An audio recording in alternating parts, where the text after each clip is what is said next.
Type 1-diabetes er en kronisk sygdom, der ikke kan helbredes, og i modsætning til type 2-diabetes kan den heller ikke forebygges.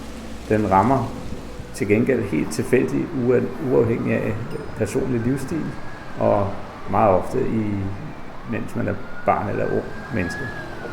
Konsekvensen ved type 1-diabetes er, at man bliver nødt til at sprøjte sig med insulin mange gange dagligt, og det bliver man afhængig af for at overleve resten af livet.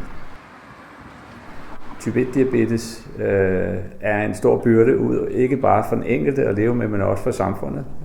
Det koster 2,8 milliarder kroner årligt at behandle danskere med type 1-diabetes, og der er i Danmark 33.000, der har type 1-diabetes, heraf 4.000 børn og unge.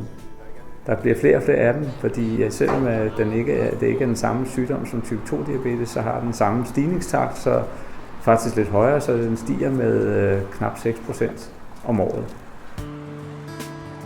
Du skal tænke på det hele tiden, når du dyrker sport, når du går i seng, når du stopper, når du tager i skole, når du er i skole, når du skifter skole, hele tiden.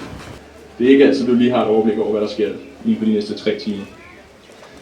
Et eksempel kunne bare være, hvis du sidder til eksamen. Du skal hele tiden være forberedt, for der er bare nogle tidspunkter, hvor det ikke må svigte.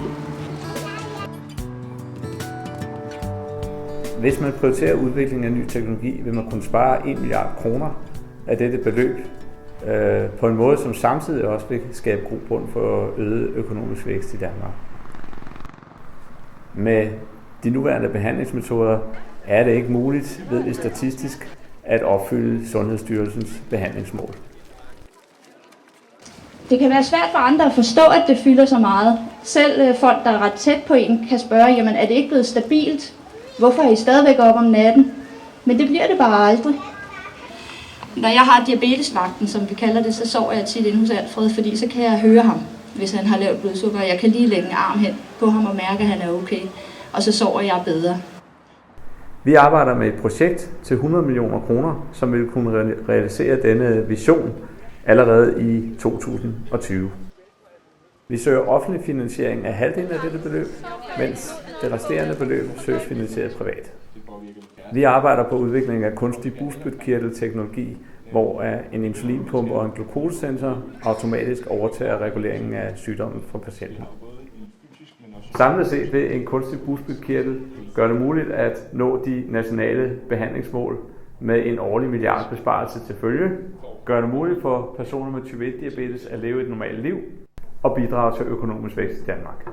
Altså, vil det betyde, at man kan gå ned på havnen og så tage sig en soft ice, altså masser af sukker, og så regulere den selv, således at den holder blodsukkeret mellem 3,5 og 7,5.